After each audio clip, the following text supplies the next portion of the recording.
Hello and welcome back to Issues That Matters. I'm your host today, Big Sister Rasheeda at Omega Studios ATL. I'm so excited about today's topic, basically because I feel it's well overdue to appreciate the heroes living amongst us. I don't know what you feel about that, but I'm extremely excited about celebrating our heroes. So the topic for today is the unsung heroes in our lives. Do you know someone in your family that needs to be celebrated? Or someone who the family knows that he or she is the rock that either started the foundation, that kept the family together, or that changed your life in any kind of way? Or let's say it may just be someone that you look up to, or you have chosen to keep a strong relationship with, because during the good times or bad times, they're always a positive role model in your life. Once again, today's topic is the unsung hero in our lives. So please help me welcome one of the unsung heroes in my life. After God, after my parents, after my hubby, you know, she is one of the person that I highly look up to and respect. Basically because her journey, when I think of her journey is a story that really impacts me as a woman, as a mother, as a wife, and as an entrepreneur. So welcome my mother-in-law, Alaja Wasilat Adeyemo. Alaja Ekaro. Shewa, okay, ma. Okay, it's dárúkọ yín fún everybody láti gbọ́. Ekaro gbogbo ilé. Èmi ni Alaja Wasilat Adeyemo. Ojúrí. She says Ojúrí. All right. Alaja, question tá máa kọ́kọ́ bi yín ni pé, you know, before I go into the questions of asking her, I just want to say a little bit about my mother-in-law, which is, you know, we have a lot to talk about when it comes to Alaja. But from her being the only surviving child now of her mother, to eventually getting married with 9 children, to being an entrepreneur, she is such an amazing woman. To owning, she owns a restaurant. And from that, they named her Iyabodi. To now live it in America. I'm very, very proud of her. So Alaja is a very compassionate human being that is very passionate about couples. She fights for the rights of married couples. She teaches mother-in-laws to embrace their children's spouse and butt out of the couple's marriage, because 4 is a crowd. Because marriage is usually between husband, wife, and God. So 4 is a crowd. So right now, I'm going to get Alaja into talking a little bit about how she started, when she got married, how was it for her, and how she was able to juggle being married, being an entrepreneur, being a mother, and all that good stuff. So Alaja. Yes. Honey, yes. Ibo ni ìlú yín Nigeria now. Èkó ni wọ́n bí mi sí. Ní Ìsàlẹ̀ Gàngàn. Ìsàlẹ̀ Gàngàn. Bẹ́ẹ̀ náà bí mi sí. Ṣùgbọ́n bàbá mi Ìbàdàn ni bàbá mi. Okay. Ìbàdàn náà ti wá sí Èkó. Seko, okay. Ilé wa wà lánìkan tá mọ̀ number 15. Okay, wow, tí ẹ ṣe rántí. Okay. Bẹ́ẹ̀ náà bí mi sí. Ibẹ̀ náà bí yín sí. And grown up, ngbà tẹ́ ń dàgbà, torí ẹ ṣàlàyé fún mi pé ọmọ ṣé méje ni mọ́mì bí. Ìyá mi bí. Okay. Mo gbọ́njú mọ́ àwọn méjì, àwa jẹ́ mẹ́rin. Ẹ wá jẹ́ mẹ́rin. Ṣùgbọ́n àwọn méjì tí mo mọ̀ yẹn wọ́n ti ṣaláìsí. Wọ́n ṣaláìsí. Okay. Ìkan Yẹ̀kínì, ìkan Símbì. So ẹ̀yin lẹ wá kù ńsìn. Èmi ni àwa méjì la kù.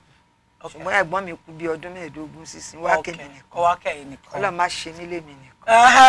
Ọlọ́run ní ṣe yín lẹ́kọ̀ọ́ àti pọ̀ sí i. Àti pọ̀ sí i. Okay, Alaja, another topic that fẹ́ sọ̀rọ̀ nípa ẹ̀ ni ọ̀rọ̀ dating. Gbàtẹ́ ìlọ àti ẹ̀ tí débi ọ̀rọ̀ ilé ọkọ ọ̀rọ̀ tí láti ẹ̀ sì sọ sí. Ọ̀rọ̀ tí láti ẹ̀ sì sọ sí. Ọ̀rọ̀ gbàtẹ́ yìí náà gbọ́njú mọkùnrin. You know, gbàtẹ́ gbọ́njú mọkùnrin ọkọ tẹ́ fẹ́. Why? Kí ló jẹ́ kẹ́ fẹ́ ọkùnrin yẹn báwo lẹ ṣe mọ̀ pé òun gangan lọ́kọ yín. ẹ̀yin Ọlọ́run ìdìnnà sọ̀ràǹtàlì mọ́sítà kí ìmọ̀ àfinimọ̀nà lọ́lọ́run Ọlọ́run ló máa ń fi yàn mọ̀nà torí pé bàbá ẹni tí wọ́n kọ́ fẹ́ mo ṣèyàwó gbáka gbíyàn mo wá bímọ kan síbẹ̀ ọmọ yẹn wá ń síìkì ṣùgbọ́n ìyàwó tí bàbá ọkọ mi fẹ́ ń bọ́kọ mi sùn.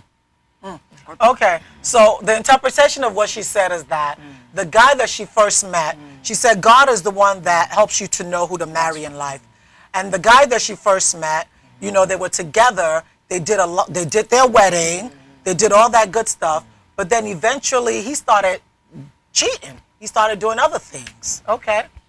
Nígbà tí mo wá ká wọn mọ́ ló bá ní tí n bá sọ̀rọ̀ màá kàn mí dé sọ̀rọ̀.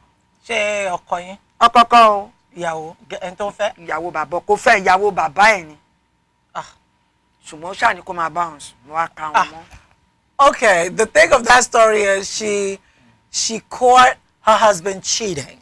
And in the midst of of them cheating, they told her not to say anything, that if she said anything, she'd be in trouble. So she didn't say anything. So, she wa fẹ́ra yín náà lẹ́yìn ìgbà yẹn. Láàrin ẹ̀ ọmọ yẹn gbà tọ́mọ mi wá kú. Okay. Ọmọ yẹn kú ọmọ ọdún méjì. Ọmọ mélòó lẹ ti bí ńgbà yẹn? Ìyẹyọkan yẹn náà. Bẹ́ẹ̀ ti bí àwọn ọmọ kí yẹn tó kú. Àkọ́bí mi nìyẹn first born. Àkọ́bí yín nìyẹn. Mo sẹ́ndíkù Aládé. Okay. Nígbà tó wá tí ọmọ yẹn kú. Tọ́mọ yẹn wá ṣaláìsí. Mo ṣe kúrò ńbẹ̀ ni. Okay. So in her first relationship with the guy, her husband, she had a child for that husband, and that child passed away. And when that child eventually passed away is what made her leave that first marriage because of what was going on. Okay. Àti mo wá lọ sọ́dọ̀ ìyá mi. Yeah. Bẹ́ẹ̀ mo ṣe rí bàbá àwọn ọmọ mi tí mo fẹ́ yẹn ni Ìbàdàn lóhùn. Okay. Máa mú lọ bá àwọn ẹ̀gbọ́n mi yá inú wọn ti ẹ̀dùn wọn ní à pé aráàlú mi ni mo ti fẹ́. Okay. Ó dẹ̀ tọrọ mi. Bàbá àwọn Kẹ́hìndé àgbà ni. Ó dànù. Bó tilẹ̀ ó ṣe bọ́n ṣe ń ṣe ní Yorùbá. Okay.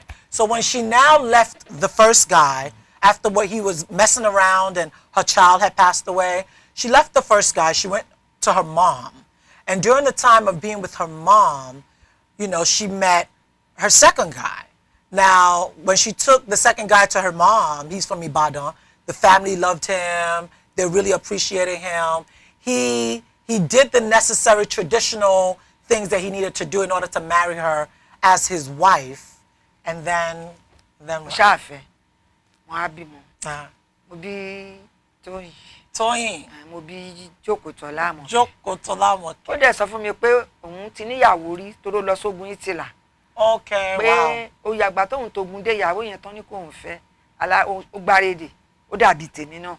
Ṣùgbọ́n mi ò bọ́ sí ló wá fi fẹ́ mi. Láti dẹ̀ fẹ́ mi mo bí kínní. Olóhùn ní níyàwó mi o. Mo bí kejì tó bá ti ń bímọ fún un. Nígbà tọmọ kejì dọdún kan bó ṣe lọ fẹ́ yàwó lé mi. Ẹni tó wá fẹ́ lé mi ó jù mí lọ. Oh wow. A bá ṣàbẹ̀rẹ̀ sí pọ̀. Àwọn àǹtí mi ní kí n lọ kẹ́rù mi kí n máa bọ̀. Ìyá mi wá ní kí n má dà wọ́n lóhùn kí n jókòó ni. Pé kò dá kéèyàn máa bímọ káàkiri. Ọmọ máa kú ni. Okay.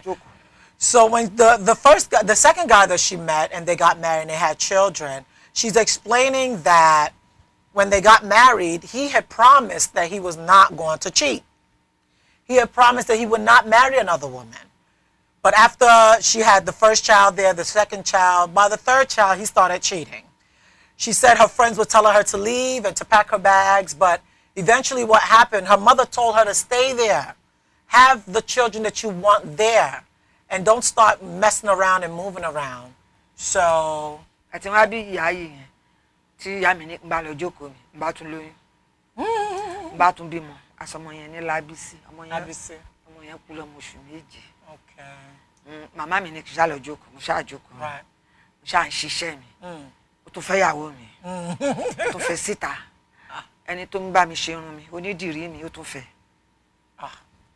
Alájà ní sùúrù ṣé nǹkan tó máa ń ṣe ń gbà yẹn ni. Nǹkan ṣe ń gbà yẹn nìyẹn mo ṣá jókòó. Okay. Wọ́n sọ fún màmá pé mo fẹ́ kúrò lọ́dọ̀ ọkùnrin màmá nírọ́ kí n lọ jókòó ni téèyàn bá jókòó sílé ọkùnrin kò sí nǹkan tó ń bọ̀ téèyàn ò ní rí bá jókòó bá ṣà ń ṣe ni mo kí ni mo ń tà ń gbà yẹn ewédú ẹ̀fọ́. Okay. So at her husband's house at the time, she was also an entrepreneur. She was basically selling ewedu, which is called is like leaf. It's like it draws ewedu, and then she was selling ewedu atikini. Bure, stuff like that. Okay. So her mom told her to stay at that husband's house and have the children that she wants to have at that husband's house. Okay. But you mo yẹn wá bá tún lóyún. Mo lóyún ní 1962. But 1962 ni mo bí wọn láàrin ẹ̀ náà ni. Mo ṣe lóyún àwọn kan inde ni. Lóbìnrin bá tún bẹ̀rẹ̀ sí bá mi jà. Mo tún lọ lóyún àwọn ìyá ọkọ mi wọ́n wá wà lẹ́yìn yẹn. Ba ìyá ọkọ mi yẹn kò bímọ. Ọkọ ẹ̀ kú. Ó wá lóhùn ń bọ̀. Ọkọ mi lóhùn ò gbàlejò. Mo ní kò dáa. Bá dé kó arọ ọkọ. Àṣé wàhálà ni. Bá dé adé nǹkan sí mi lọ́rùn. So basically what happened was that her mother told her to stay. She got pregnant again. And the girl that her husband was cheating with, she was not able to conceive. So it became an issue in the home. They were both living together. There you are.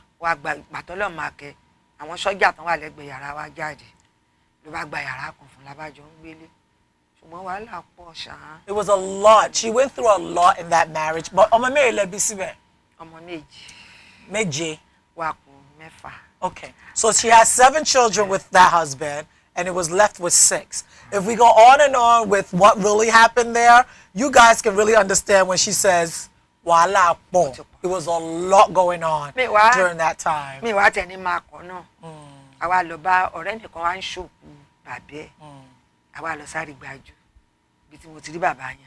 So, a friend of hers was having her father's funeral. And because it was just so much issue, you know, she really mentally didn't say that she was going to leave the guy because her mom kept telling her to stay there. But she went out because Alaja is only 5G. She likes to chill out. Yeah, she likes to go out. So she basically went to her friend's father's funeral, which is a party in Nigeria. And when she got there is when she met a guy. Okay.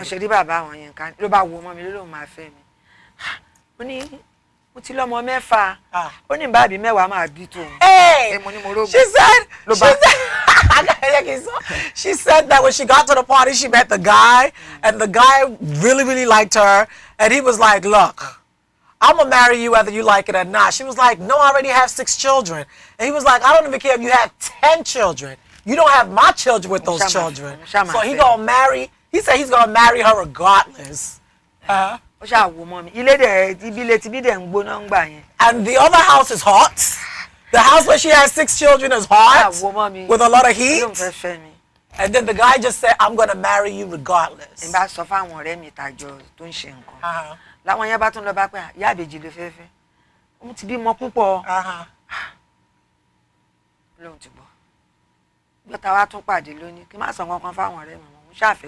Oh, wow.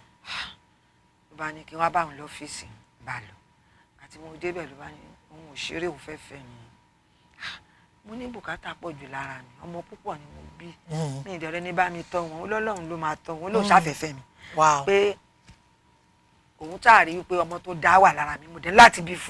Wow. So basically what happened was that he invited, her friends was telling the guy that wanted to date her that she has too many children already. Why do you want to date or marry somebody who already has so many children? He says he don't care. He's going to marry her. And then he told her to come meet him at the office. She went to the office to meet him. And he says he's not playing. He really wants to marry her. That the way he is seeing her, he sees that she has good aura. She has, you know, she looks like a very, very good person. And he wants her to have his children as well. So, and the other house that she was living, as we know, you know, there's another woman there. And there's a lot of story going on there. So she eventually now, she moving, Baba Makuni. àní ọ̀rọ̀ máàkó náà ni mò ń sọ yìí ṣáà níjọ́ yẹn mo lọ bá lọ́fíìsì ló bá fún mi ní 5,000. 5,000 naira. mo ní owó rẹ̀. Owó rẹ̀. Má lọ bá ìyá mi, mo ní ìyá mi bàbá kan mo rí Abẹ́òkúta ni ó mà lóun fẹ́ fẹ́ mi owó tó fún mi rèé. Màmá ní rírò ń tèèyàn ṣíṣe ní tọ́lọ́run. Ọlọ́run bá ní bẹ́ẹ̀ ni ṣùgbọ́n kí n tẹ̀ fira mi lọ́kàn balẹ̀ ń bá ní wò mi ò bá wá mi wá mi náà bá wà wà lọ ṣá inú pàǹjà àtọ̀ ń parí ìjà ní bá tún lóyún Lábísí. Oh Lord, okay, all right. So after he now said he wanted to marry her, when she came to the office, he gave her 5,000 naira at that time. And this is about close to 50 years ago. He gave her 5,000 naira at that time. She ran to her mom and said, wow, this is a lot of money. And she said that the guy said he wanted to marry her. And she was like, and the mother said, no, that, you know, men proposes, but God disposes, and let God do what he needs to do.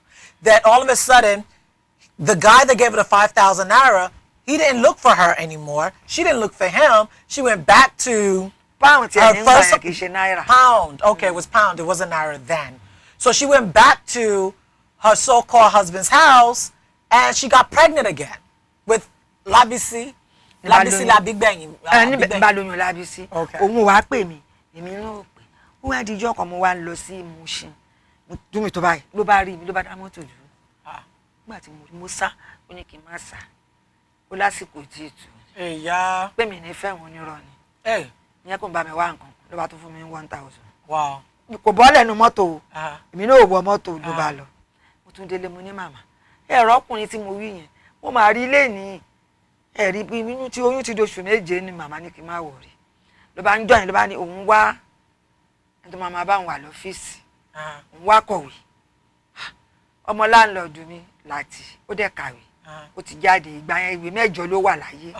Ó ti jáde ńgbà yẹn ló wá lóhùn wá ṣe ní báyìí. Ọmọ láńlọ́ọ̀dù mi ṣé kí n mú wá? Ó ní kí n júwe fún. Bá mo lọ bá. Let me gist you guys about the story that she's saying is that when she now got pregnant from her husband, her husband that she had 6 children with, she got pregnant with the 6th child after all the 5,000 naira that was given to her from the other guy. And then she said now the 6th child was about 7 months old. She went to the market to buy something, and the man was driving by, and all of a sudden the man saw her. And then the man said, don't run away from me. Don't worry about it. It's not time. It's not God's time for us to be together yet. And then he gave her 1,000 pounds again. And then she ran home to her mom and said, Mom, I'm 7 months pregnant. This guy, again, I saw him, and he gave me 1,000 pounds. And then he says, you know, you're going to marry, I'm going to marry you regardless of anything. Mi wá lé ńjọ́ yẹn bá sọ fún ọmọ yẹn pé láti mo mà lẹ́nu kan tó ń wá kọ̀wé ó dẹ̀ ó ní kí n bá mu lọ sọ́fíìsì ó dẹ̀ gbà ló bá ń bá ṣiṣẹ́ so ọmọ yẹn ló wá máa rán sí mi tó bá ti di parí oṣù àfún ló wá ní kó fún mi máa gbà. Nice. Ìgbà tí wá bímọ lọmọ yẹn sọ mọ̀ pé ilé bàbá ọmọ yẹn ní ilé ọkọ mi ló bá lọ sọ fún pé mo máa bímọ ṣé mo pọ́kùnrin wọlé wá kí mi yàtọ̀ má tó wọlé wá kí mi ṣe lọ́kọ mi wọlé dé ló ní àwọn wo làwọn eléyìí mo ní àwọn àbúrò ìyá mi l'Ábẹ́òkúta torí bàbá yẹn ká ẹgbẹ́ ẹ̀ pọ̀ ló ń ran kan. All right. Let me give you the gist of that. She said the man that was trying to marry her, that wants to date her, he had an office. So he needed somebody who was educated to stay in that office. So she wasn't educated, so she had gotten her landlord's daughter, Lati, who was educated. So Lati now worked at the office, so the guy would now give Lati money to give to her all the time and send her a message. So all of a sudden now she gave birth to the child. After she now gave birth to the child, he came to visit. He came to see her and the child. And her husband also came, you know, the guy that she had the baby for, the baby father. Okay, the baby father came, and he was now looking on ground, everybody that was there, and was wondering, and who are these people that are here? And she said, it's her mother's younger brothers from Abẹ́òkúta. She said when she's finished saying it, she almost fainted. She fainted. She was bleeding. She had fainted. ọkùnrin ṣá ó fún ránṣẹ́ sí mi lóṣooṣù. Every month he sends her money. Gbà tọmọ mi wá póṣù mẹ́rin ó wá ní kí n wá sọ́fíìsì mo wá lọ wá ní nsìn báwo ni mo ṣe máa jáde ńbẹ̀ torí tí n bá tún lọ pẹ́ màá tún lóyún mo ní kí la máa wá ṣe nsìn mo wá ń ké ó ní kí n má ké. Wow. That was probably her real first true love. Okay, basically what happened was that she said he came back to her, and after 4 months of the child was now 4 months, he came back to her and he told her that he didn't want her to stay too long there because he doesn't want her to get pregnant again over there. And he knew that she was going through a lot in that marriage. Mo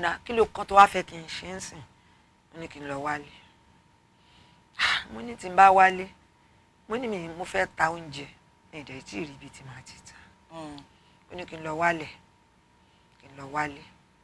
bá wálé nígbà tí mo filẹ̀ yẹn hàn ọjọ́ kejì ló bá mi kọ́ yàrá méjì síbẹ̀ tó gbé fíríjì wá tó gbé gòtírì tọ́ọ̀pù wá má bẹ̀rẹ̀ sí tó oúnjẹ mo ń pẹ̀ràn mo dẹ̀ ń tà ṣẹ̀ṣẹ̀ gbàtí Lábísí wá póṣù márùn. What he basically did for her was that he asked her, what does she want to do?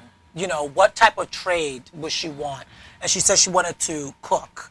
And he told her, she found a land. He built a two-bedroom apartment there for her, and she just started her life there. Sha, bàtí n bá bí so póṣù márùn-ún bá kó jáde nínú ilé ọkọ.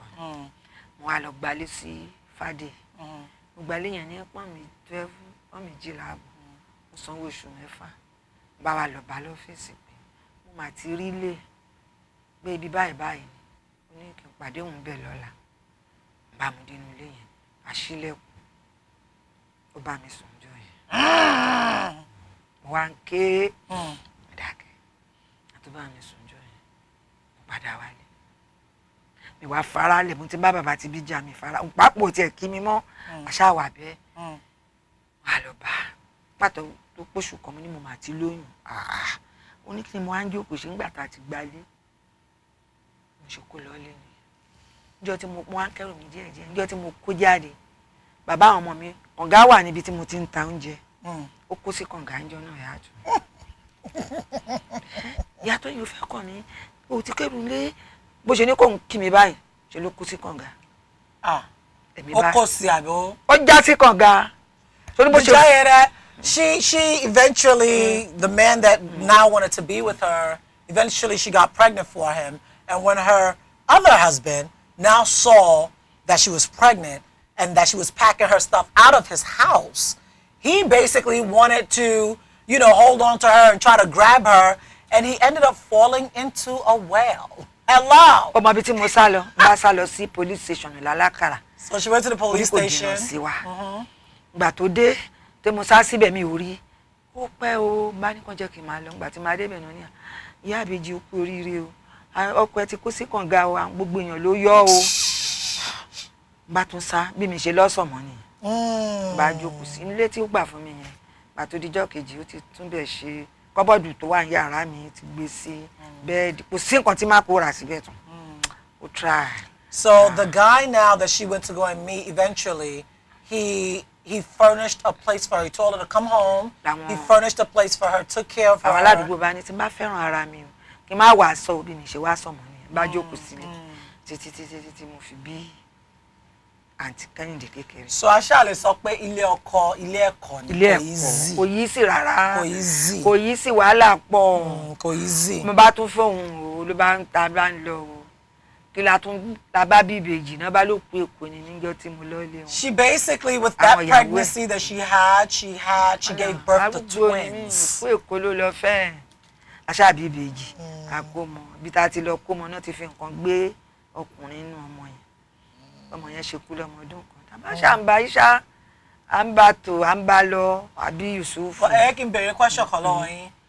Bẹ́ẹ̀ ṣe wà ń bẹ̀ tó yẹ pé gbogbo nǹkan àmì ẹ kúrò nílé báwo lẹ ṣe pè lẹ́ẹ̀kan yẹn. Ilé tálíkà. Ẹ kúrò nílé tálíkà.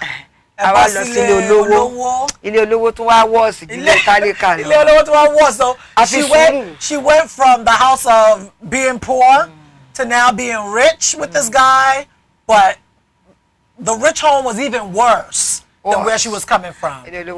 So, kí ló sustaining? What kept you there?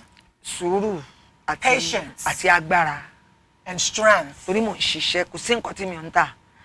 Àmọ́ wá ní èèyàn kan jọ náà, òun ni ìyá mi. Àgbékẹ́ ọmọ yìí. So throughout throughout everything that she went through, the person that was literally there was her mother. Her mother sustained her. Ìyá mi ọmọ olówó ọmọ Ajíbọ́ṣe dáadáa.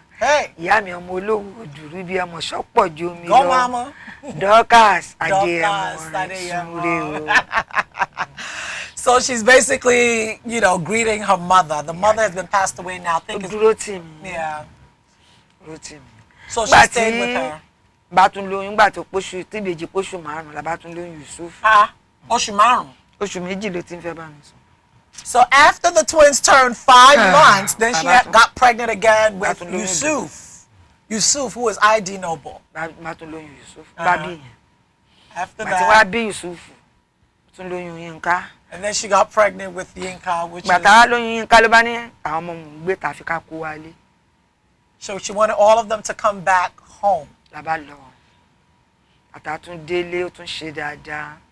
Ọkọ mi Àkànjí. Ìgbèyí ọmọ ojú orú sọ̀rọ̀ o. Ìgbèyí olé. Abdullahi Àkànjí. Ọlọ́run àfọ̀rùnkẹ́.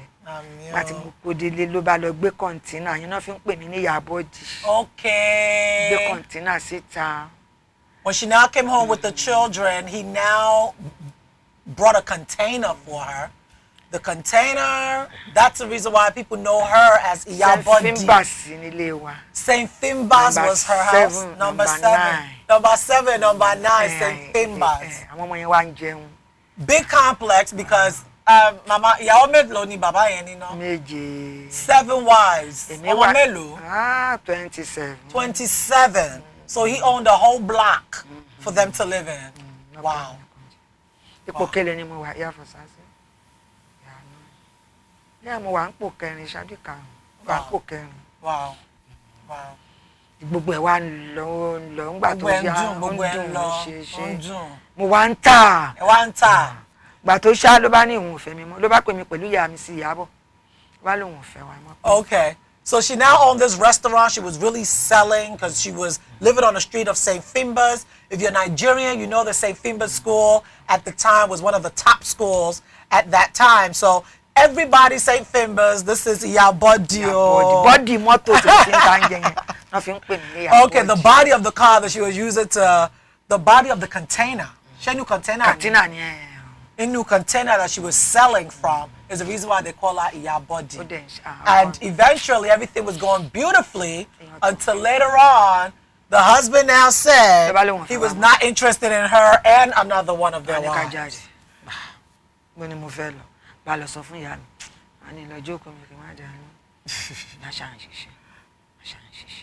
Ẹni tó ní ká jọ jáde ìyẹn ọmọ yẹn ní bí òun ti lọ wọ́n fún first stack ìjọ náà ìyẹn ya mi ṣe Ìyábọ̀ ló bá ní ya Kọ́yìndé àwọn ti rí lé wọ́n ti fún un ní first stack ìgbà yẹn náà ẹ̀ṣẹ̀ ń kọ́ first stack pé wọ́n ti fún un nílé èmi á mú kan òun náà mú kan mo á lọ sọ fún ìyá mi ní kí n má lọ pé ẹ̀sìn ilé ọkọ ó sàn ṣe ti ilé ìyá. All right, let me tell you guys this story. Because she had a very, very good advisor, which was always her mother. When the husband told her to leave and she went to go tell her mom, her mother told her to sit right back down. She's going nowhere. You stay there.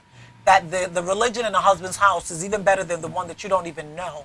So her friend, that they told both of them to go, that one, okay, can you share friend, Orogun, which is one of the wives. So she said both of them should go out.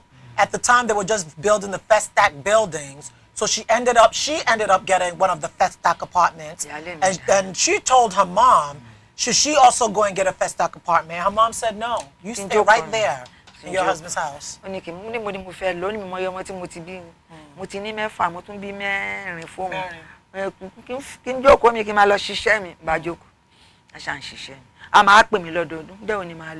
Màá ní tó bá ti di December pé ilé tí mo fẹ́ gbé omi wà ńbẹ̀ ohun yẹn lóhun lọ gbà tí ma wá tó wá yá wọn á lọ bá àna mi ko bàbá mi náà tú mo ní ọkùnrin tó ní kí n jáde níbo ni mo fẹ́ kọ́ ọmọ 9 gbé ilé tí ìyá ìgbà tó wá ya ilé tí ìyá mi ń gbé ìyá yẹn bá ní kán jáde pé àwọn ọmọ mi ti pọ̀ jù àwọn náà ń ba nǹkan jẹ́ nílé bí mo ṣe lọ gbalẹ̀ yẹn nìyẹn ilẹ̀ omi ni mo bá rà bá kojúlé mẹ́rin mo ṣe mú ìyá mi síbẹ̀ tèmi náà ń bẹ̀yẹ̀ dẹ̀ wá lọ náà mo ṣáàjókòó mo ń ṣiṣẹ́ yẹn.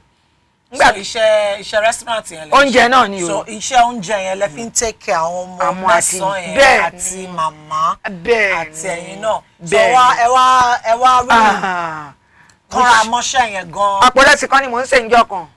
Wow, so she cooks a bag of rice a day, not them small rice, them big ones. Yes. Big, huge rice. She cooks a bag of rice a day because she was doing very well in the orogún mi tó ní ká jọ lọ òun lọ èmi ò lọ mo ṣáàjókòó nígbà tó wá pọ́dún mẹ́wàá tó ti ní kí n jáde tí mi jáde.